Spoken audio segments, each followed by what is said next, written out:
Is your privacy for sale? Hello again, I'm Warren Olney, and this is Which Way LA, KCRW's ongoing series on the issues Southern Californians care about. Law enforcement officials say identity theft is America's fastest growing crime, but in the age of the Internet, is privacy possible? First up, Bruce Robertson. He's founder of Tristar, which is a private investigation firm. Glad to have you, Bruce Robertson. Thank you, Warren. Tell us, if you will, how you use these databases. You, of course, are against any restrictions on their use that we don't have already. Well, we use these databases to locate people, to conduct asset investigations, and to prevent fraud. What about, though, the possibility of misuse, particularly given the enormous size of these databases and the very extensive access that there seems to be to them?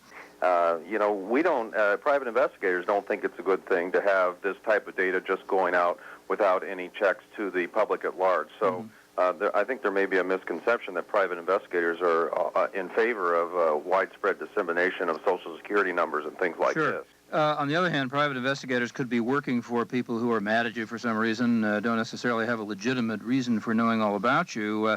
I believe it was Justice Brandeis who said that one of the great freedoms that we have in this country is the freedom to be left alone. What about that?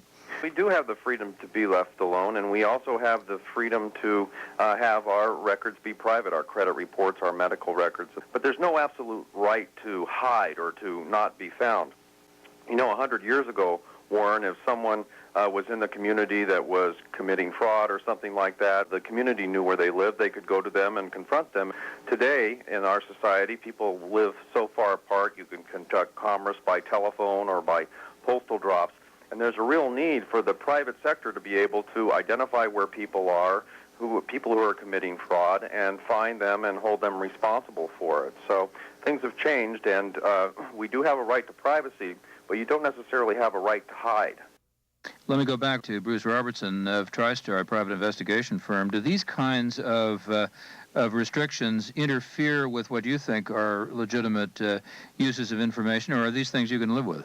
If we can't look at public records to know who owns property that may have dealings with the city that a politician might be voting on, then we are going to have a problem where we cannot self-regulate society and keep our democracy free. Private investigators provide a real service because police can't work on cases such as where you have missing persons or where someone has perpetrated fraud on you and you need to find out where they are to serve them with a lawsuit, things like that. And if we don't have the private sector with the ability to regulate fraud, then all society is going to pay. Okay, but I'll get onto that issue, particularly about the politicians, but